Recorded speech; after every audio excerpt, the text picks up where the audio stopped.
আর ফুলের এই অংশটাকে কি বলে? বৃতি। কি বলে? আর এক একটা অংশকে কি বলে? এই এক একটা অংশকে বৃত্তাংশ। আচ্ছা, এই লাল অংশটাকে কি বলে? দলমণ্ডল। কটা আছে?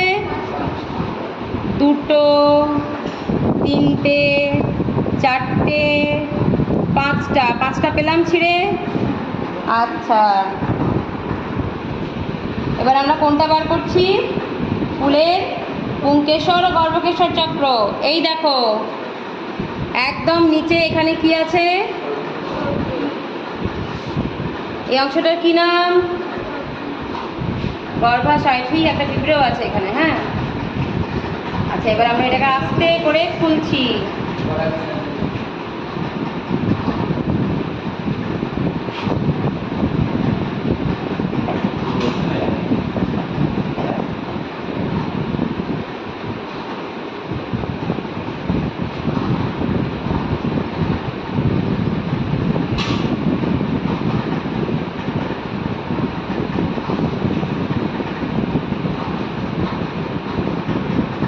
এই যে সরু অংশটা বেরোলো এটাকে কি বলে?